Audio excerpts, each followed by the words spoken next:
తూర్పుగోదావరి జిల్లా ఓటర్స్లో చైతన్యం కనిపిస్తోంది. ఓటు హక్కు వినియోగించుకునేందుకు పోలింగ్ కేంద్రాలకు ప్రజలు భారీగా తరలివచ్చారు. దీనికి సంబంధించి మరింత సమాచారాన్ని మా ప్రతినిధి శ్రీనివాస్ అందిస్తారు. తూర్పుగోదావరి జిల్లా ఓటర్లలో చైతన్యం కనిపిస్తుంది. పార్లమెంట్ ఓటు మళ్ళీ అసెంబ్లీ ఓట్లు వేయటంతో ఇక్కడ అంతా కూడా దీంతో 2 ఓట్లు వేసి రావడంతో ఒక్కొక్క పోలింగ్ కేంద్రం దగ్గర కూడా ఇక్కడ జనం అంతా కూడా క్యూలో నిలబడటం జరిగింది. అయితే ఇక్కడ చూస్తే క్యూ లైన్లో చూస్తే ఇక్కడ భారీ ఎత్తున వీళ్ళందరూ కూడా క్యూ లైన్లో నిలబడ్డారు. అలాగే ఉక్కపోత ఒక పక్కన ఎండ తీవ్రత ఎక్కువగా ఉన్నది, అలాగే ఉక్కపోత కూడా అధికంగా ఉండడంతో వాళ్ళతోటి తీసుకుని వచ్చిన ఓటేయటానికి తీసుకుని వచ్చిన స్లిప్పులతోటి అలాగే ఆధార్ కార్డులతోటే విసురుకుంటున్నారు. అమ్మ ఎలాగున్నాయి ఏర్పాట్లు అవన్నీ కూడా?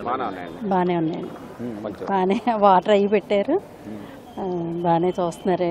పెద్దవాళ్ళని కూడా పంపిస్తున్నారు, ముందు వాళ్ళని పంపిస్తున్నారండి, పెద్దవాళ్ళని బాగా చూస్తున్నారు. ఎండ ఎక్కువ ఉందండి, అదేనండి ఎండ ఎక్కువగా ఉండడం వల్ల కొంచెం టెంట్లు కూడా కొంచెం బయటికి వేస్తే బాగుండేది. లైన్లో నుంచున్న వాళ్ళకి ఎండ బాగా కొడుతుంది. ఇంకొంచెం టైం పెరిగేసరికి ఇంకా ఎక్కువ ఎండ ఉంటుంది. అలా లేకుండా ఉంటే కొంచెం చూస్తే బాగుండేది. బాగున్నాయి, ఏర్పాటు బాగానే ఉన్నాయి.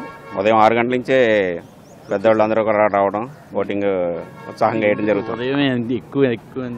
అంటే ఎండ పెరిగిన కొద్దీ మళ్ళీ రావడానికి ఇబ్బంది అవుతుంది కదా, అందు గురించి ఉదయాన్నే వచ్చేసి ఇప్పుడు ఏజ్డ్ పర్సన్స్ ఉన్నారు, వాళ్ళు ఎండలో నిలబడలేరు కదా, వాళ్ళందరూ చాలా. ఎన్నికల కమిషన్ ఈసారి సాయంత్రం 6 గంటల వరకు కూడా ఓటు వేయడానికి అవకాశం ఇచ్చింది.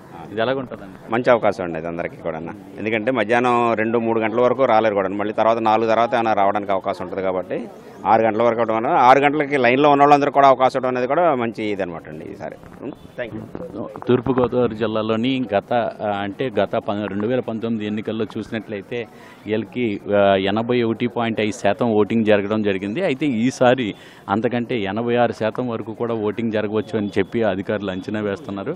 అయితే ఇక్కడ చూస్తే ఎక్కువగా అంటే వికలాంగులు కానీ వృద్ధులు కానీ ఎవరైనా ఉన్నట్లయితే వాళ్ళకి మొదట ఓటు హక్కు వినియోగించుకునే విధంగా వీళ్ళంతా కూడా అవకాశం కల్పించడం జరుగుతుంది.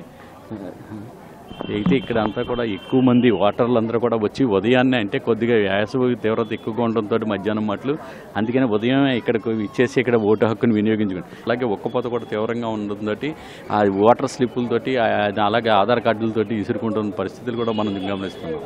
కెమెరామ్యాన్ వాసుతో శ్రీనివాస్, NTV, రాజమండ్రి.